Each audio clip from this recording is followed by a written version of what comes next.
Let's create this FRQ that deals with footprints in prehistoric cave dwellings. This is way back from the year 2000, so it's sort of an old question. In this particular question, the focus is going to be on conditions. There wasn't much more than conditions that were emphasized in this problem, so you really had to know your conditions pretty well to get the answer. So they give us some information about footprints that they've collected, and they found 20 footprints. You're given all bunch of like 5-number summary along with the mean and standard deviation about these footprints. And here's what they want us to do. They want to construct a 95% confidence interval for the mean foot length of the adults who use the cave dwelling. So we know it's a confidence interval. We have one sample, and the information we have, because we want a mean foot length, it's not a proportion, that's going to be data about the length of their footprints. So this is actually going to be a one sample T interval that they're going to want us to work on. So at this point, maybe we read the rest of the problem, but we know where we're headed on this problem. So A says, what assumptions are necessary in order for this confidence interval to be appropriate? Now, this is not asking you to check the conditions. It's asking you, based on the context of this question, what conditions do you have to check? We're not checking to see if they really are working or not, just what do we need to check? So here is the grading that we're going to do. So the first thing that we're going to have to check is that the footprint should be independent of each other if this is going to be if we're going to be able to do a one sample T interval. So did you write that down, that we should have independence between the footprints? The second thing, that we have to make sure that the footprints were randomly selected from the population of all the adults that use this cave in this cave dwelling. So we have to have randomization here. So we're going to say, yeah, that's what we have to have. We also have to make sure that we know that 20 footprints should be less than 10% of all the footprints that are present in that cave from all those adults that were in there. So we'd have to check that. That would be the third check.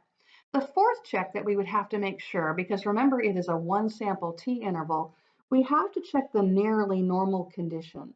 So that means we have to make sure, and we have to write about this, that the sample distribution of footprint length should be unimodal, approximately symmetric, and have no outliers, so that the sampling distribution of mean footprint lengths is nearly normal.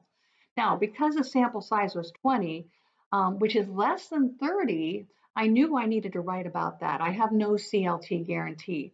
So I need to talk about, or you need to talk about, the sample distribution being unimodal, approximately symmetric, and have no outliers, so that the sampling distribution of mean footprint lengths is nearly normal. So you have to talk about that. So those are what we would be looking for. And I ended up, actually, I sort of have a mistake right here. If all these conditions are met, I can do a one sample T. It should be an interval right here. It's not worth a check mark, but that's what we're trying to find. So that means there are 4 things that you have to address in your solution to part A. You have to say, this is what should be true to be able to do the one sample T interval. So that means you should have listed 4 things to get your 4 points. All right, so let's move on to B. It says discuss whether each one of these assumptions listed in the response above to A appears to be satisfied. So now we're actually going to check them.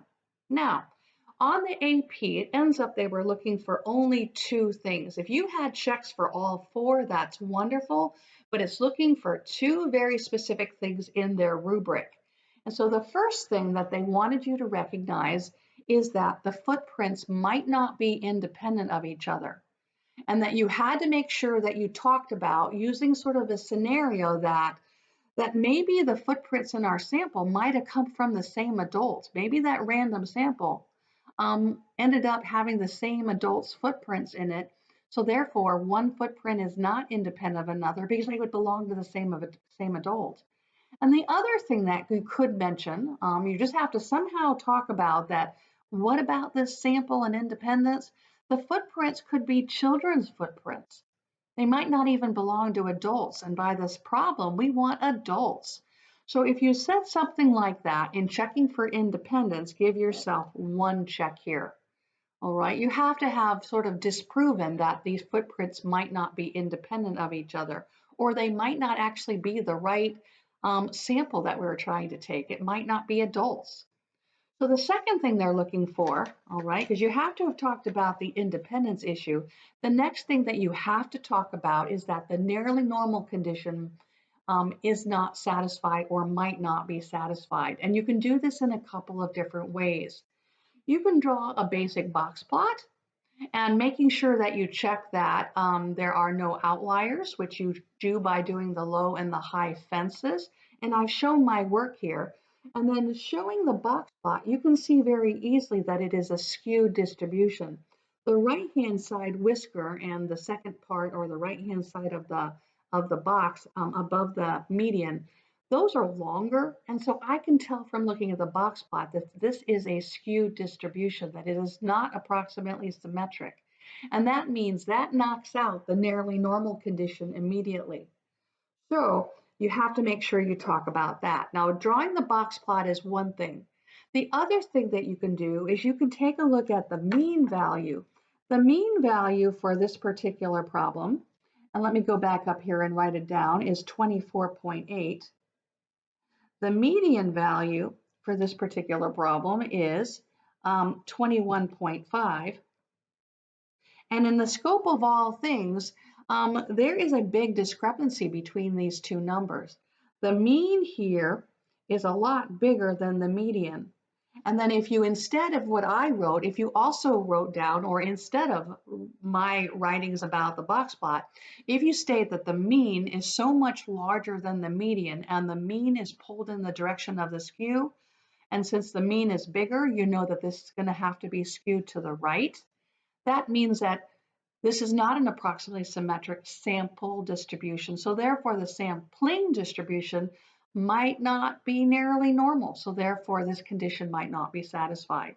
So there's only two things that we're looking for here. One condition, you have to make sure you state that it might not be nearly normal. So there are only 2 points right here. So this is a quick grade.